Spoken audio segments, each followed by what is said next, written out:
idade na saúde mental dos casais, né. Esse é um tema ainda muito pouco explorado, né, muito pouco divulgado. Cada vez mais tem se falado sobre a infertilidade, inclusive hoje é o Dia Mundial de Conscientização da Infertilidade, dia 4 de junho.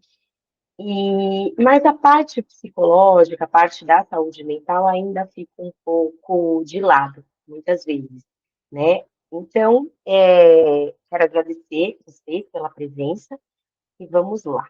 Primeiro vou me apresentar rapidamente. Eu sou a Maria Cecília, sou psicóloga, sou especialista em luto, sou especialista em psicologia e perinatal e sou membro da rede Umbiguinho de Assistência Psicológica no Parto, uma rede nacional que conscientiza aí por todo o Brasil da importância da presença de um psicólogo na sala de parto.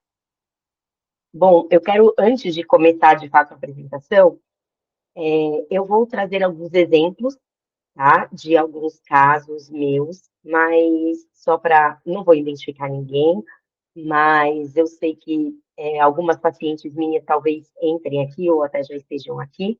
Nenhum caso que eu vou trazer nenhum caso é de pacientes atuais, tá bom? Todas são pacientes antigas, até para ninguém achar que eu estou compartilhando a sua própria história, são casos bem antigos.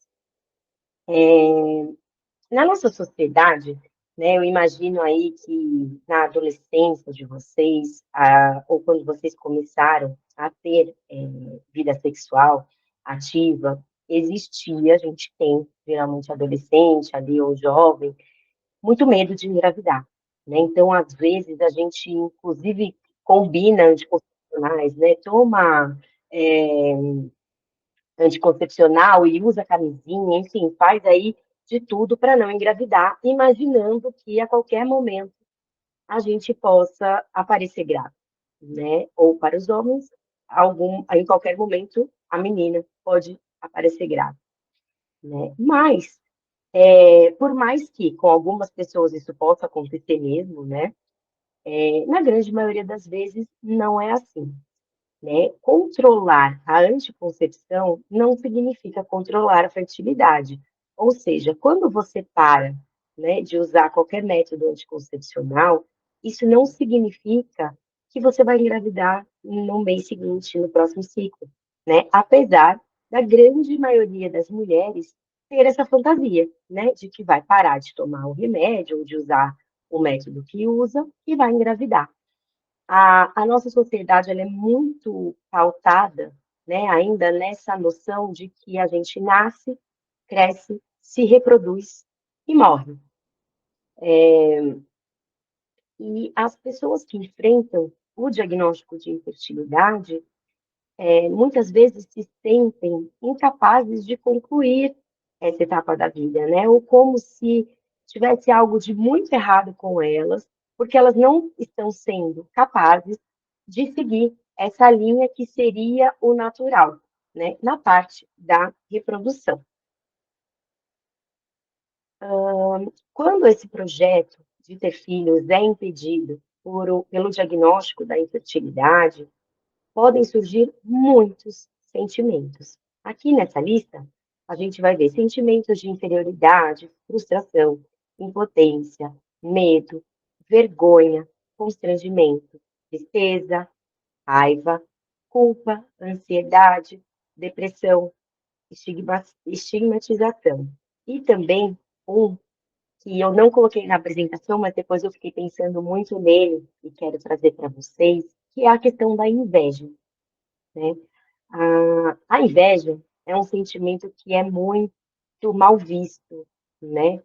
Tanto por uma visão religiosa, né? Mas uma visão social mesmo. A gente nunca assume que a gente sente inveja. Ai, que horror, invejosa eu, não imagina, né?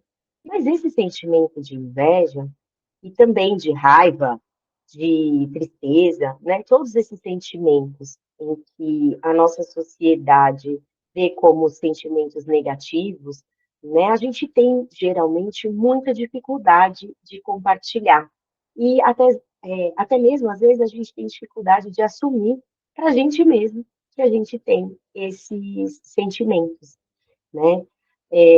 Quando a gente descobre, quando a paciente descobre esse diagnóstico de infertilidade, né, então ali parou o anticoncepcional, está tentando há um ano ou mais, né, e aí finalmente busca algum especialista para ter esse diagnóstico, para entender por que que não está conseguindo engravidar. Esse diagnóstico muitas vezes ele cai como uma bomba, né? E porque às vezes a paciente espera que seja dito outra coisa, ou alguma pequena mudança em qualquer coisinha, né, já vai conseguir o resultado, e muitas vezes não, vem esse diagnóstico, né, ou mesmo que não tenha uma causa específica, esse diagnóstico de infertilidade já é dado quando o casal tenta por 12 meses, né, sem evitar e não consegue engravidar. E aí, esse diagnóstico, quando ele chega, ele vem de uma forma muito difícil, né? A mulher já está ali, o casal já está enfrentando as suas batalhas, né? É um período em que pode haver muito conflito entre o casal, né? Um culpa o outro, mesmo que internamente, né? Não culpe diretamente, mas assim, ai, será que é porque ele bebe muito, né? Ou o homem pensa, ela tinha que fazer mais exercício físico. Enfim, é bem comum que a infertilidade impacte muito na conjugalidade. E por isso que é tão importante o diálogo sempre, né? E os dois estarem cientes de que esses sentimentos, eles existem e que tudo bem eles existirem, né? Não quer dizer nada, não quer dizer que vocês são pessoas ruins, que vocês estão cometendo algum pecado, qualquer coisa do tipo, né? Eu tive uma paciente, e é uma das histórias que eu quis trazer para vocês até para ilustrar, que ela e a irmã decidiram engravidar ao mesmo tempo, né? Parar o anticoncepcional ao mesmo tempo, numa tentativa de engravidarem juntas. Uma delas, que não era a minha paciente, engravidou no primeiro mês. E essa minha paciente estava tentando há 3 meses, então a gente também, né, não falaria em infertilidade nesse caso, mas falando especificamente das emoções, ela chega para mim muito confusa, porque ela é muito amiga da irmã dela, né? Muito amiga mesmo, muito próximas. Ela fala: Eu sei o quanto a minha irmã queria ser mãe, quer ser mãe e queria esse bebê. Eu me sinto feliz por ela, mas eu tô com muita raiva, né? E eu não posso sentir raiva da minha irmã. Eu não posso sentir inveja da minha irmã, né? E aí, é, esse é um trabalho da gente, né? Enquanto como um cuidador da saúde mental, de poder permitir que essa paciente sinta isso tudo, né? E que ela sentir raiva ou qualquer coisa da mãe, da irmã dela, não significa que ela é nada de ruim, né? Não significa nada. Não significa que ela é uma pessoa má ou que ela deseja o mal para a irmã dela, né? Significa que esse sentimento é muito mais dela do que da irmã. Ela está feliz pela irmã, mas ela está triste por ela. Ela está com raiva porque ela também queria engravidar, né? Ela está com inveja porque ela também queria estar grávida, né? Então, esses sentimentos, muitas vezes negativos, eles assustam, né? Até porque a gente está em uma sociedade que valoriza muito a felicidade, né? Esteja sempre feliz, esteja sempre com a energia lá em cima.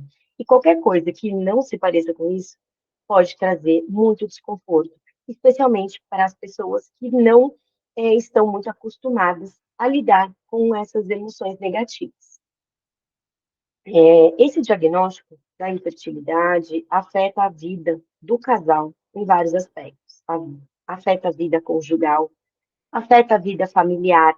Então, muitos casais passam a evitar, né, encontrar muito com a família, porque muitas vezes vem aquelas perguntas: e aí, quando vai me dar um neto? Quando vem o bebê? E tudo mais. E muitos dos casais não gostam de compartilhar, ou não querem, ou sentem vergonha de compartilhar que estão passando por um processo de reprodução, ou que se descobriram, né, como um casal com uma questão de infertilidade. Impacta na vida profissional, impacta na vida pessoal, impacta na vida social. né? Então, muitos casais, eu atendo especialmente as mulheres, né? As mulheres têm uma tendência maior de procurar atendimento do que os homens.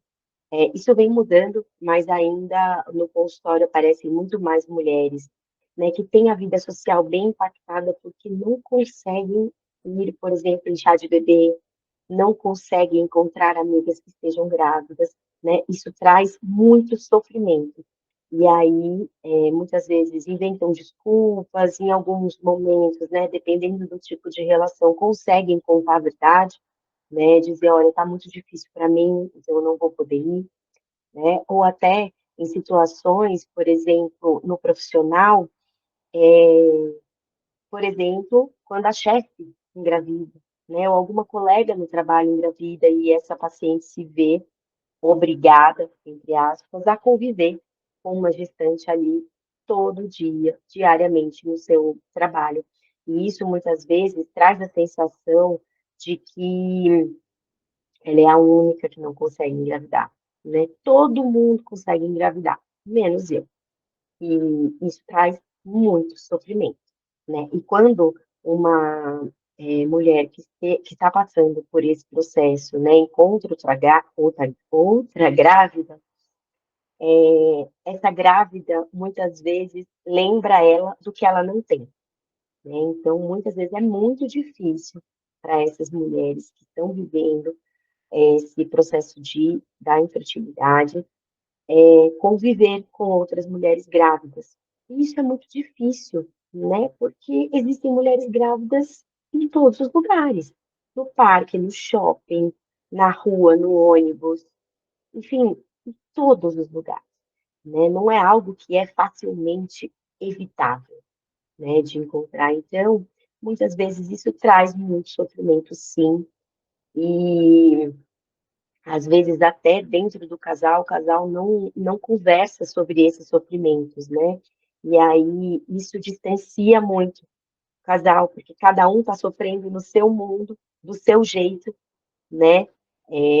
Muitos homens sofrem mais calados, e aí, para proteger as mulheres, acabam não compartilhando as suas emoções, só que isso acaba tendo um efeito muitas vezes contrário, porque a mulher fica frustrada achando que ele não está preocupado e que ele não se preocupa com isso, que para ele isso não é importante, né? E muitas vezes cada um está sofrendo do seu jeitinho, só que sem compartilhar esse sofrimento. Daí vem a grande importância da comunicação, do diálogo. A infertilidade, ela pode ser vista como um fator gerador de estresse, né? O longo período de tratamento, os protocolos para diagnósticos da infertilidade, os exames, né, que às vezes tem alguns que são bem invasivos, podem ser considerados estressores crônicos.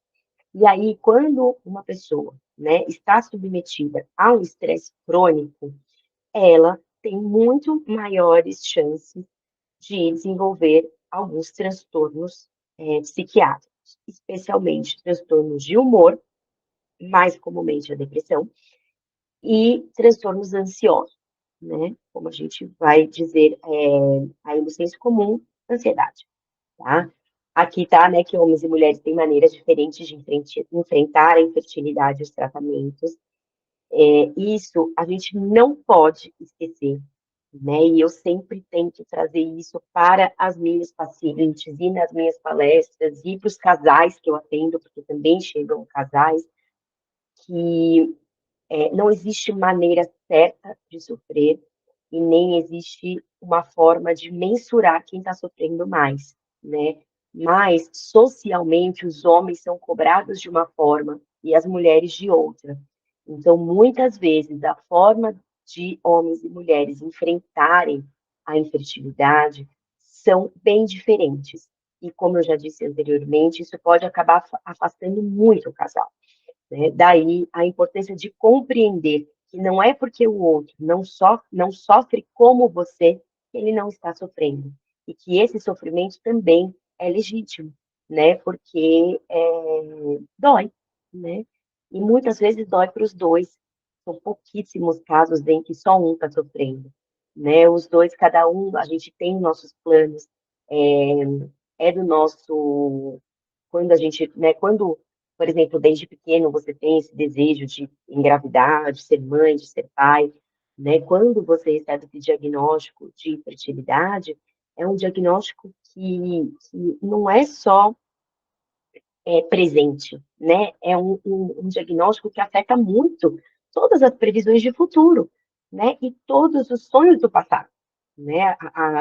Os planos que o casal fazia, ou os planos que esses indivíduos ali, quando eram criança, né? Pensando se iam ser pais ou não, enfim. Então, não é só um diagnóstico que acontece no presente, né? É um diagnóstico que afeta aí desde o passado, o presente e o futuro. Quando o indivíduo está submetido, né, está sob estresse crônico, ou qualquer situação traumática ou estressante, todos os indivíduos desenvolvem estratégias de enfrentamento, né, que são chamadas de coping, estratégias de coping, que é um processo que se dá pela adaptação, a superação e a forma como a pessoa lida com esses problemas, com essas situações que causam estresse. A gente pode, sim, dizer que a infertilidade é um evento estressor, muitas vezes um estresse crônico, demanda do casal, enquanto casal, e demanda dos indivíduos que compõem esse casal, a adoção de estratégias de enfrentamento. Todos nós criamos, né? A gente não precisa ser ensinado a criar estratégias de enfrentamento, a gente cria naturalmente. A grande questão é: existem estratégias de enfrentamento eficazes, estratégias de enfrentamento não eficazes ou não resolutivas, né? Estratégias bem adotadas, elas podem impedir ou minimizar os sentimentos de ameaça relacionados ao estressor, que é a infertilidade, que esses sentimentos se prolonguem ou que eles fiquem tão intensos que afetem muito ou inclusive paralisem a vida do sujeito, né? É claro que uma pessoa que está enfrentando esse diagnóstico e todo o processo, por exemplo, de uma reprodução assistida, vai ter sentimentos difíceis, né? Mas existem pessoas que lidam melhor, existem pessoas que lidam pior. E por quê? Né? Isso tem muito a ver com a história de cada um, então, a forma como essa pessoa desenvolveu ao longo de toda a sua vida as suas estratégias de enfrentamento para os diversos eventos estressores, né? Passar no vestibular é um evento estressor, organizar um casamento, enfim, né? Pensando aqui em coisas grandes, mas a gente tem passar numa entrevista de emprego, né? Conseguir um emprego dos sonhos, enfim, tudo isso são fatores estressores, né? Como a infertilidade. Mas existem pessoas que vão conseguir ter estratégias mais eficazes e outras menos eficazes. E como que a gente faz para desenvolver estratégias de enfrentamento mais saudáveis? Eu vou ter que falar da psicoterapia, né, como um ambiente seguro, como um ambiente propício para que, junto com o terapeuta, esse paciente consiga identificar quais são as suas estratégias de enfrentamento e quais são mais efetivas e quais são as menos efetivas, né? Para poder potencializar ou dar mais luz para aquelas que são mais eficazes e trazem mais saúde, né? Isso não significa parar de sofrer. Isso significa conseguir viver, né, e lidar com os desafios dessa jornada com um pouquinho mais de saúde, né? Saúde psíquica e saúde emocional e física. Inclusive, a gente não pode mais separar saúde mental de saúde física, né? Corpo e mente são uma coisa só. Então, o que acontece no corpo afeta a nossa saúde mental, o que acontece com a nossa saúde mental afeta o nosso corpo, tá? Então, a gente não pode ignorar o componente emocional da infertilidade, porque a gente vive numa sociedade e preza muito pela questão biológica, né, que tanto que muitas vezes, né, esse paciente, esse casal com as questões de infertilidade procuram primeiro o médico, muitas vezes, mas depois vão numa série de outros especialistas e a última pessoa da fila é o psicólogo, né? A nossa sociedade ainda tem muito preconceito com esse cuidado da saúde mental.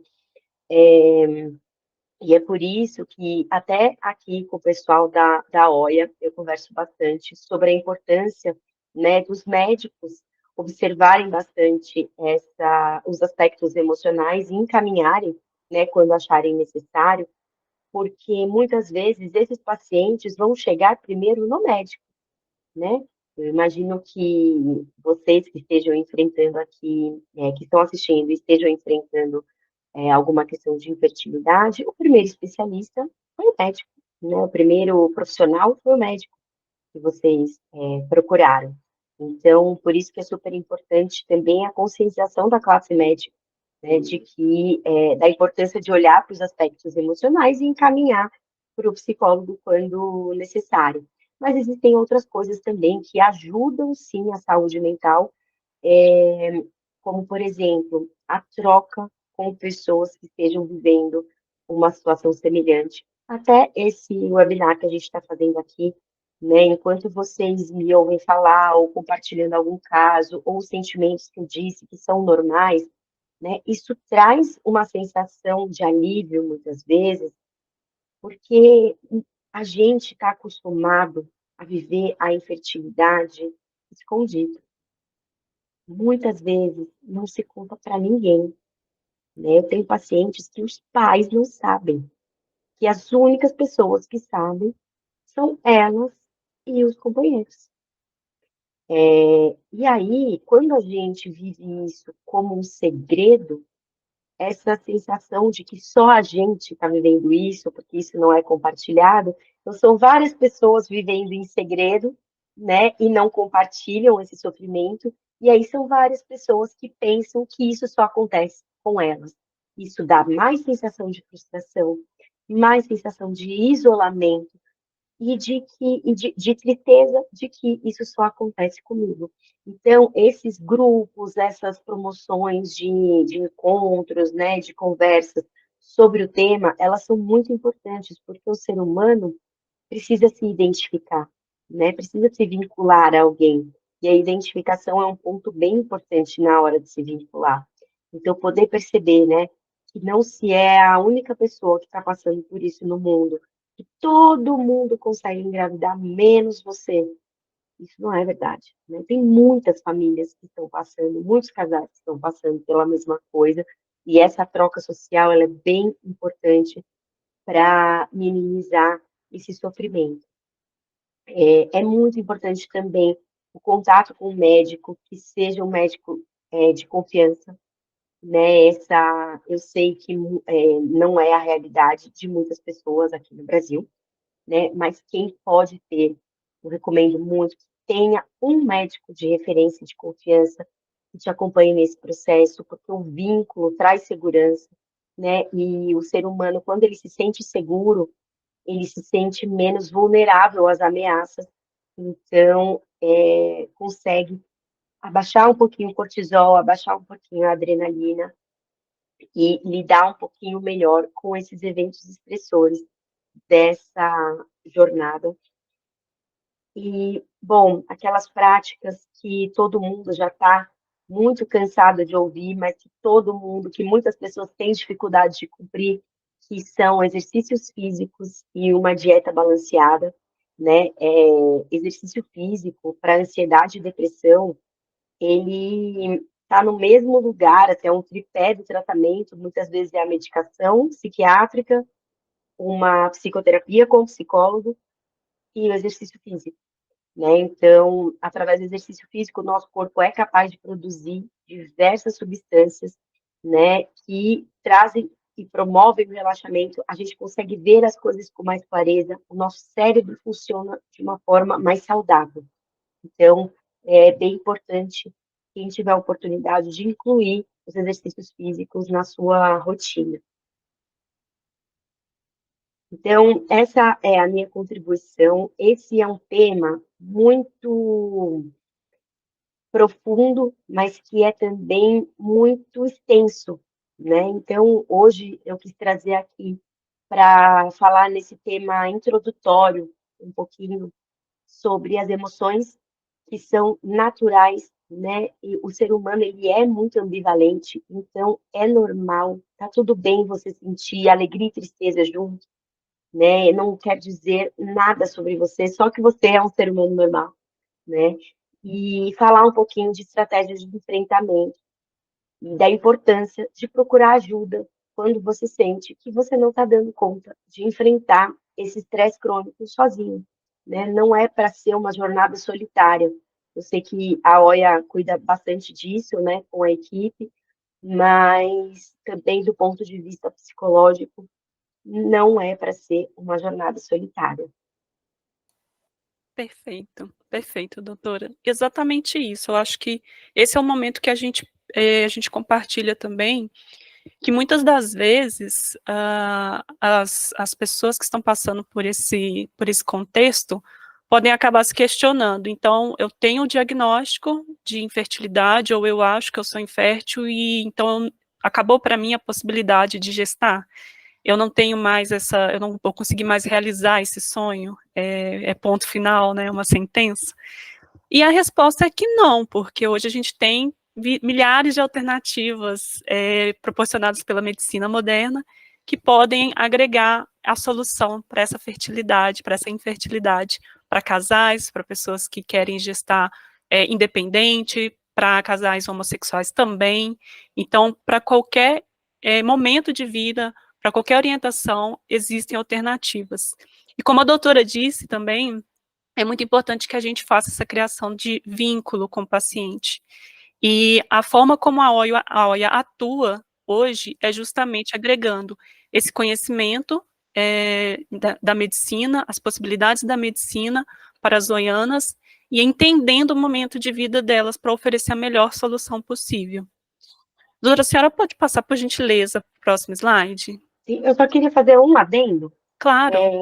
Aqui na apresentação, eu foquei muito nos casais heterossexuais, até porque são contextos muitas vezes diferentes, né? Muitas vezes os casais homoafetivos que querem engravidar não tem uma questão de fertilidade, né? É uma questão biológica mesmo que para existir um bebê, hoje ainda a gente precisa de um óvulo e de um espermatozoide, né? Então, duas mulheres vão ter que fazer algum processo de reprodução para conseguir ter um filho, e dois homens da mesma forma.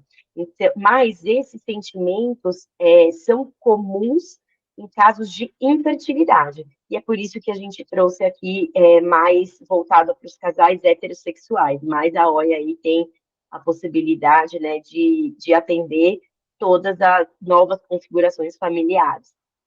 E lembrando, gente, que qualquer dúvida que vocês tiverem, seja aqui com relação ao conteúdo dessa transmissão, seja com relação aos serviços da OIA, ao que a doutora Maria trouxe para a gente também, nós temos disponível uma equipe super multidisciplinar à disposição para atender vocês. Então, para quem quiser, né, mais fácil aí, está o QR Code para escanear, vocês podem utilizar o QR Code. Eu também vou colocar aqui no chat para vocês o link para entrar em contato direto com o nosso WhatsApp, com a nossa equipe. Nossa equipe está prontíssima para atender vocês em qualquer dúvida. E não só a dúvida inicial, mas muito importante dizer também que a equipe que atende vocês no WhatsApp, ela também vai acompanhar vocês ao longo de qualquer jornada que vocês iniciarem na OIA. Então, seja na descoberta da fertilidade, quanto na consulta de reprodução assistida, congelamento de óvulos, qualquer outra consulta, nós estamos constantemente cuidando e apoiando as nossas oianas até o final da jornada dela. E qualquer dúvida que surgir ao longo dessa jornada, vocês podem ficar à vontade também para entrar em contato com a nossa equipe. Esse é o nosso jeito de cuidar das nossas oianas. Então, é 100% do tempo de atenção e de cuidado com acolhimento, com conhecimento e autonomia para as nossas oianas. Agora, doutora, acho que vamos para a parte de dúvidas. E eu dei uma olhada aqui rapidinho e já estamos com bastante dúvidas interessantes para poder trocar aqui com as nossas espectadoras. Eu vou começar, gente, com uma dúvida do Slido, que é o link que eu mandei para vocês aqui no chat, para mandar perguntas anônimas. Mas Será que eu posso voltar? pode, doutora, pode tirar a Assim, apresentação e voltar com a tela, pode sim. Mas, para quem se sentir confortável, para quem quiser compartilhar, abrir o coração, pode aproveitar o momento também, solicitar para participar. É só levantar a mãozinha aqui no Meet que a gente vai liberando vocês de acordo com a fila de pedidos, tá? Podem ficar à vontade. Esse é um ambiente seguro para vocês fazerem qualquer pergunta para a doutora. Eu vou começar aqui com uma pergunta anônima, e se alguém levantar a mão, a gente passa na sequência. Primeira pergunta aqui, doutora, fala sobre sentimento de luto. Sentimento de luto e tristeza após o diagnóstico.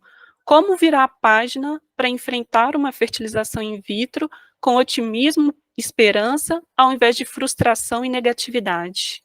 uhum. Bom, muito bem pontuado, né? De trazer o sentimento de luto, né? Muitas pessoas têm a ideia de que luto só acontece quando se perde alguém, né? E não é verdade, né? A notícia da infertilidade, mesmo quando não há uma perda gestacional, né, nesse caminho, ela promove um luto, porque é o luto daquilo que você esperava que fosse acontecer com você, né? Você esperava que você fosse parar o anticoncepcional e ia engravidar, naturalmente, né? E isso não vai ser assim, né? Muito provavelmente, no caso aí de infertilidade, que vai passar por, né, até nessa pergunta, por uma fertilização, vai ser bem diferente do que o que ela sonhava, né? Primeira coisa, o luto, ele não é algo a ser superado, o luto é algo a ser integrado. Então, a gente continua vivendo, né, com o nosso luto. Ele tem uma imagem, até que circula na internet, que é bem legal, que não é que o luto diminui de tamanho, né? O luto ali está no comecinho assim, e no depois é assim também. É a gente que cresce em volta do luto, né? Poder olhar para esse luto é bem importante, falar dessa frustração, né? Poder elaborar esse processo, né? Integrar, a gente chama esse processo de luto, é um caminho muito importante para você conseguir desenvolver estratégias de enfrentamento mais positivas, né, do que muitas vezes colocar isso para baixo do tapete e achar que isso não vai influenciar ou ter não vai afetar esse processo da reprodução assistida, né? Como fazer isso? Não existe fórmula mágica, mas eu vou ter que dizer da forma que eu conheço, né, que é com a ajuda psicológica, com a psicoterapia, né, com um profissional especializado. Eu acho importante pontuar aqui, Glau, que no Brasil, uma pessoa que faz um curso, muitas vezes, de final de semana, pode se denominar terapeuta, tá? Então, procurem profissionais psicólogos especializados em fertilidade, obstetrícia, né, reprodução humana, existe já essas especialidades, porque são os profissionais que são capacitados para lidar com isso. Muitas vezes a gente pensa, ah, não, mas mal não faz? Faz, tá? Um processo terapêutico conduzido por alguém sem conhecimento específico sobre a área, ele pode sim ser muito prejudicial e danoso. Então, prestem atenção para quem for procurar suporte psicológico, né, procurar profissionais especializados. Perfeito, doutora, muito obrigada.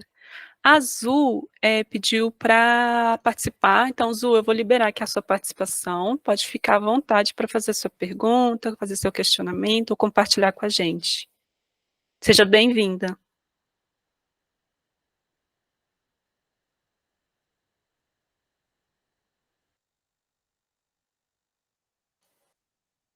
Seu microfone ainda está mutado, tá, Azul?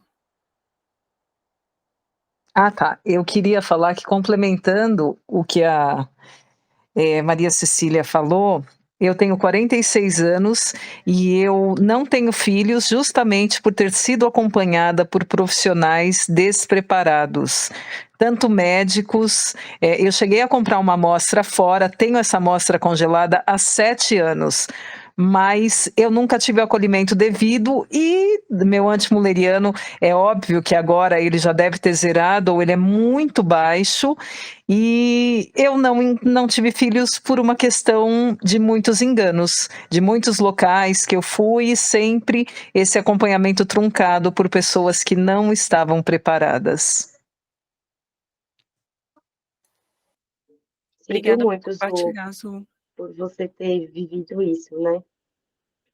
Infelizmente, é uma realidade aqui no nosso país, e sendo bem sincera, não é só do nosso país, tá? Ainda, claro, a gente tem países mais evoluídos do que o nosso em relação à reprodução, mas o Brasil, em relação a técnicas, né, Glau, tudo está muito avançado, assim, né? A gente não perde aí para ninguém, não, assim. Mas, infelizmente, esses erros ou essa má conduta, né, tem aí em vários países. Isso é bem universal mesmo, infelizmente. Sim, exatamente.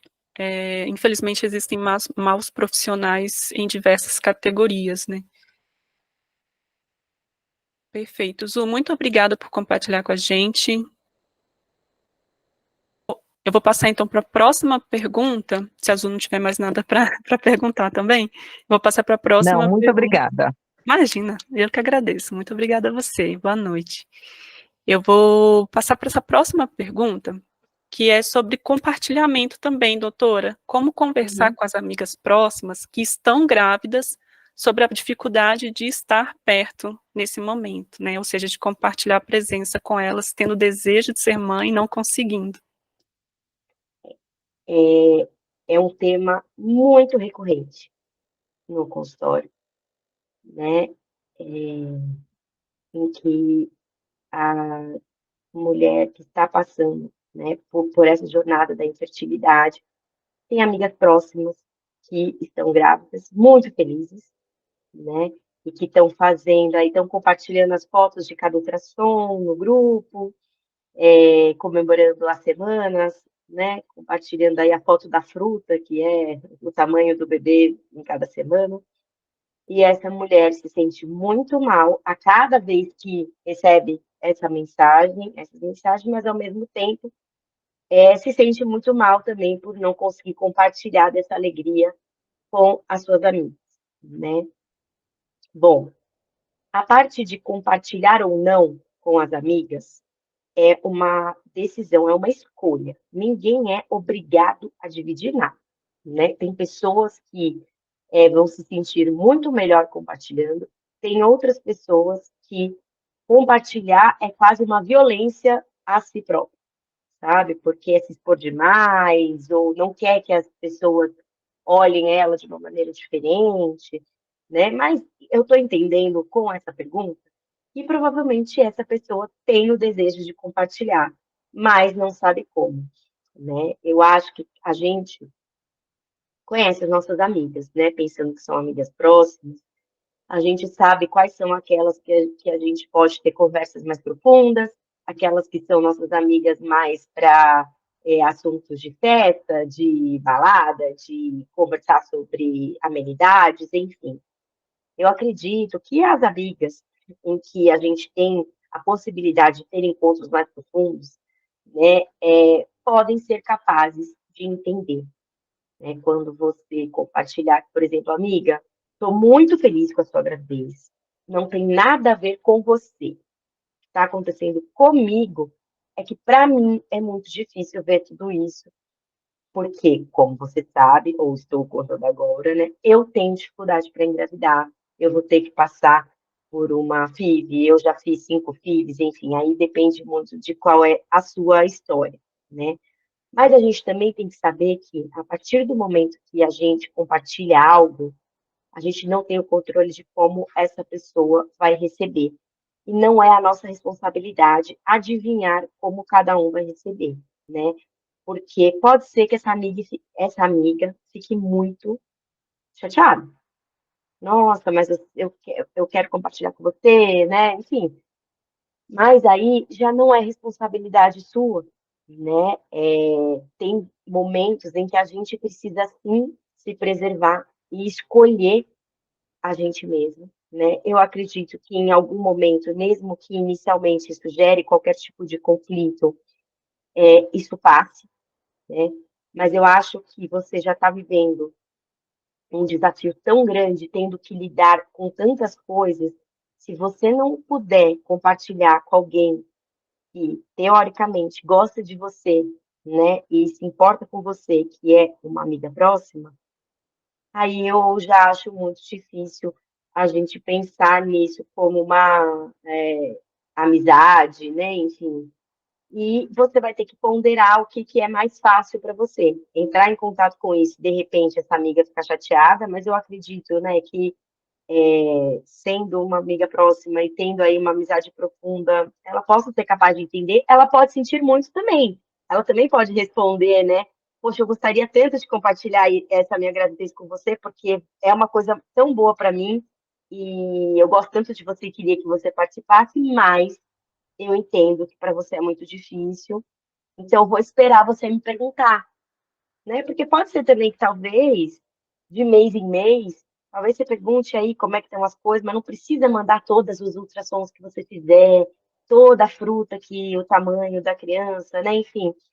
Então, a comunicação é um fator aí que está desde o lado do primeiro slide, mas é porque é onde a gente tem mais falhas mesmo nas nossas relações, né? É na comunicação.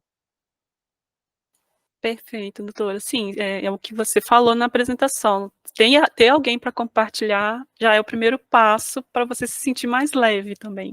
Seja profissional, seja uma amiga muito próxima, é importante esse compartilhamento. Próxima pergunta aqui, doutora, queria entender algumas dicas práticas para abordar a questão de infertilidade com familiares.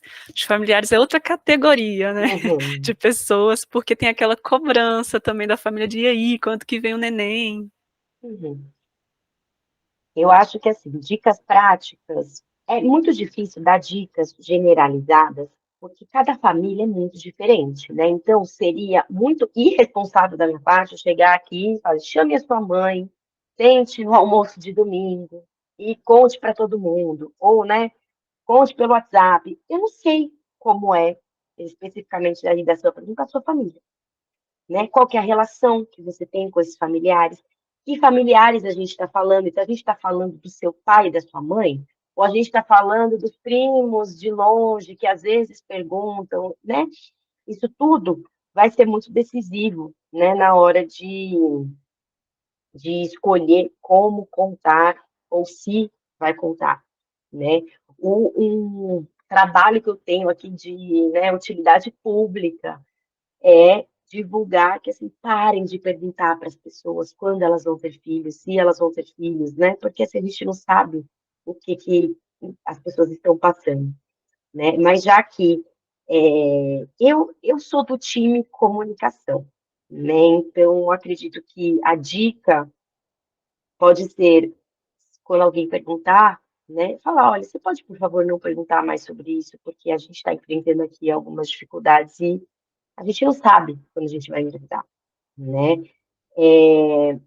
E aí entender também que existe um luto de toda a família, né? Porque os pais, os que seriam avós do bebê, né, também têm o seu processo de luto, né? Porque também gostariam de ter netos, e tudo bem, né?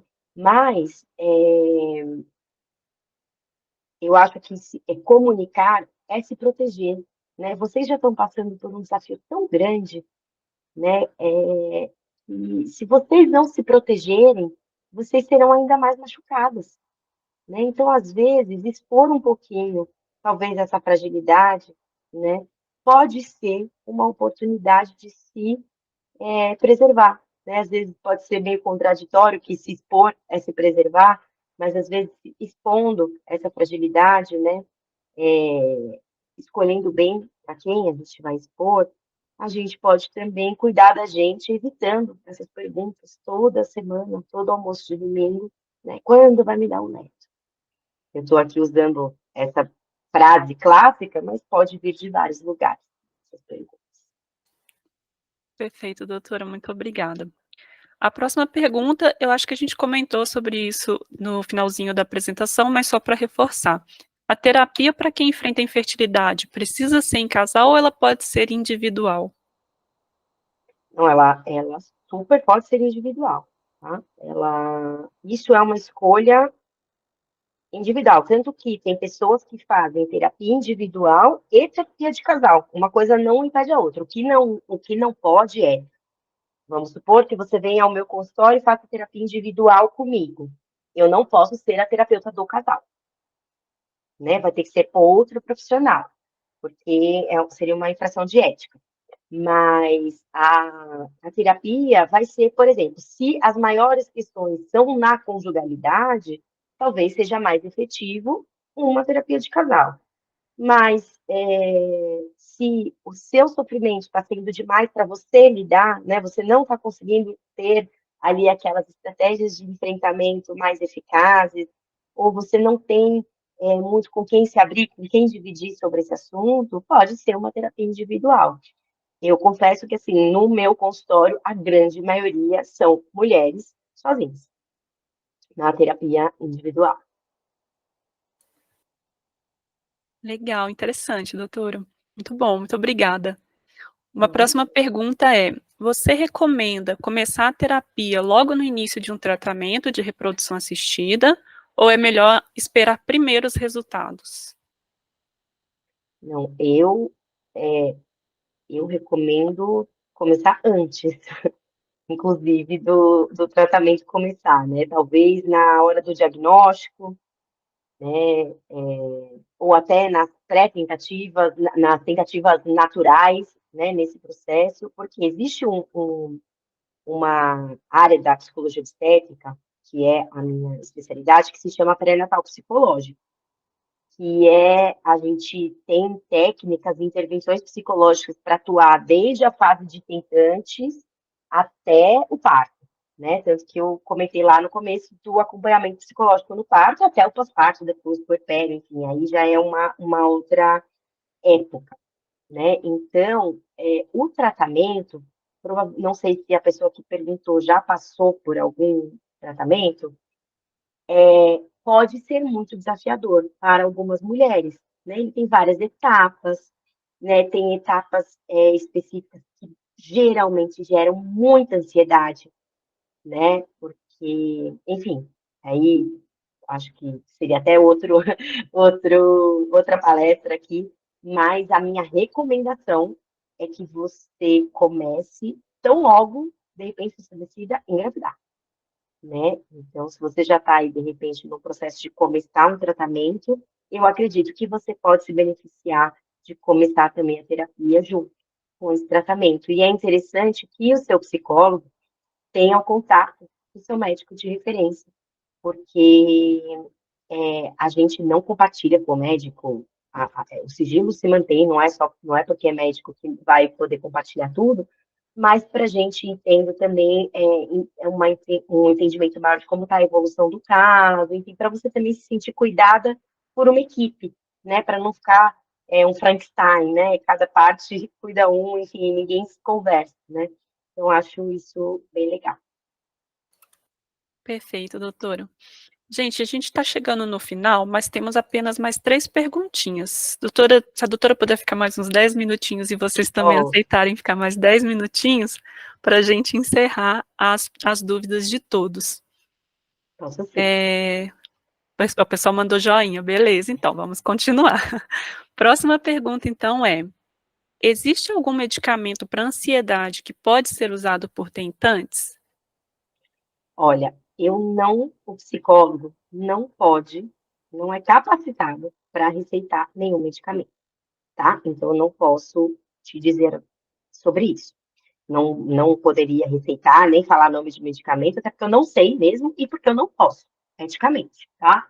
Mas uma coisa que eu posso dizer é: existem sim medicamentos seguros para ansiedade e depressão que podem ser tomados não só durante a fase de tentante, mas durante a gestação e durante o pós-parto, tá? É muito antiga essa visão de que quando engravidar não pode mais tomar remédio nenhum psiquiátrico. Isso não existe. Existem sim alguma classe de medicamentos que não podem ser utilizados na gravidez, é verdade. Mas atualmente já existem muitos medicamentos seguros para serem tomados durante a gestação, tá? Então, existem sim medicamentos para ansiedade que podem ser tomados na fase de tentantes, mas quais? E se é o seu caso de tomar ou não, um psiquiatra é o profissional mais adequado para te dar essa resposta e te orientar em relação ao medicamento. Perfeito, doutora. É uma coisa que a gente sempre fala na OIA também, quando nós estamos acompanhando as OIAs, é justamente isso. Cada corpo é único, cada mente também. Então, é muito importante essa orientação profissional e esse acompanhamento. Obrigada pela pergunta, obrigada pela resposta, doutora. Próxima pergunta é: existe alguma linha de terapia mais indicada para auxiliar na infertilidade? Eu não acho que uma abordagem específica, imagina que essa pessoa esteja pensando, uma psicanálise, ou uma TCT, ou uma Gestalt, enfim. Não, não acho. O que eu acho que é importante é que o psicólogo tenha alguma especialização, ou seja, uma pós-graduação, na área, porque a gente acaba a faculdade de psicologia, até para situar vocês, como um médico que acaba os 6 anos de medicina, né? Sabe fazer de tudo um pouco e às vezes não sabe nada, né? Assim, a gente vai fazer a residência, o médico vai fazer a residência depois para se especializar em alguma coisa, né? E a gente também. Então, tem o psicólogo que é especialista em transtornos de ansiedade, tem o psicólogo que é especialista no atendimento infantil, tem o psicólogo, né? Enfim.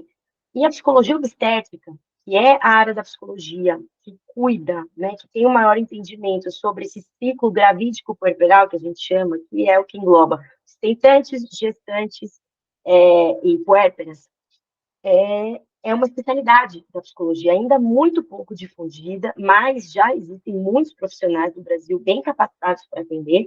Então, acredito que mais do que uma abordagem, seja essa especialidade. E também a gente não pode negar a importância da empatia, né, do santo bater, vamos dizer assim. Às vezes você vai num psicólogo que tem um mega currículo, mas o santo não bate. E tudo bem, isso não quer dizer nada, que o profissional é ruim ou qualquer coisa do tipo. A gente é assim, né? O ser humano tem dessas coisas. Então, é encontrar algum especialista, e que o santo bata, né? Que dê esse match aí que a gente fala para ser um bom processo. Boa, perfeito. E última perguntinha, o que seria uma abordagem errada para casos de infertilidade? E como eu posso identificar isso? Olha, eu acho que essa pergunta ela é boa. Ela é bem boa e eu não sei se eu vou conseguir responder, tá? Mas, uma, por exemplo, uma abordagem errada seria um psicólogo te dizer que você não pode tomar medicamento se você está com um caso franco ali de depressão na frente dele. E você está tentando engravidar, o psicólogo te orientar que você não pode tomar nenhum medicamento porque você está tentando engravidar. Isso existe, gente. Existem profissionais que fazem isso. Existem obstetras que fazem isso. Então, existem psicólogos também que vão falar disso, né? Ou psicólogos que vão opinar sobre o que você deve fazer ou não. E esse não é nosso papel, dar opinião. Né? Opinião a gente pede para os nossos amigos, não para o nosso psicólogo. Aliás, as pacientes pedem a nossa opinião, mas a gente não dá, né? Enfim, não deveria, entende? Ou induzir o paciente a fazer algo que o psicólogo acredita ser efetivo, mas que fere o paciente, né? Então, nitidamente, ela está dizendo que não quer contar, mas um psicólogo pode chegar de uma forma antiética e falar: você precisa contar, você não pode ter vergonha, né? Existem, infelizmente, psicólogos, isso é uma infração de ética grave, mas existem que misturam muito a psicologia e religião, então que podem acabar trazendo que, você é infértil porque o que você fez para, né, para Deus te castigar com isso, enfim, ou qualquer coisa do tipo, entende? Então, são condutas que, ao invés de acolher, né, de promover esse vínculo seguro, esse acolhimento, promovem mais estresse, né? E a última coisa que vocês precisam nessa jornada é mais estresse. Vocês já estão aí com estresse suficiente para várias vidas, eu acho, né? E ainda pegar um profissional que aumente esse nível é muito triste, né? Então, assim, desconfiem de curas milagrosas, não existe. A psicologia não tem ainda, assim, né, tem aquele, eu acho que hoje em dia com o Instagram, né, tem muita venda de produtos, desbloqueie os seus medos e engravide no próximo ciclo, sabe assim? Não existe, gente, né? Senão, poxa, eu adoraria, eu estaria muito rica, né, nas Maldivas agora, mas não é o caso, né? O processo, muitas vezes, ele é lento, ele é difícil, mas não existe milagre, né? Igual, emagreça 10 quilos em uma semana, a gente desconfia, né? Então, desconfie também quando dessas promessas muito grandes e meio malucas assim. Sim, acho que um gatilho é se você se sentiu desconfortável em algum momento, acho que já vale uma desconfiança. Exatamente, é verdade. Ou se ele Perfeito, mandou você fazer algo, desconfie, porque aqui a gente não tá para mandar nada para ninguém. exato. Perfeito, doutora. Bom, gente, chegamos aqui ao final da nossa transmissão, das perguntas. Gostaria de agradecer imensamente, doutora Maria Cecília, pela participação. Não, obrigada a vocês, obrigada para quem ficou até o final, né? E quem, enfim, quiser também conversar comigo, eu estou sempre lá no Instagram, @mariaciliapavez, tudo junto, e pode me chamar no direct, a gente conversa, né? Eu não posso fazer consulta, sessão pelo WhatsApp, nem pelo WhatsApp, nem pelo Instagram, mas a gente pode sim bater um papinho, né, para poder acolher um pouquinho vocês nessa jornada. Perfeito. Gente, eu deixei o Instagram da doutora também no chat, acho muito legal, sigam ela também, até para quanto mais conhecimento, melhor, né? Então, Uhum. aproveitem o conteúdo que ela compartilha lá também. Então é isso, gente, chegamos no final aqui de mais uma transmissão, aguardamos vocês na próxima também. Fiquem atentas aí às nossas comunicações, às redes sociais e aos e-mails. Muito boa noite, bom descanso para todas. Tchau, gente. Muito obrigada.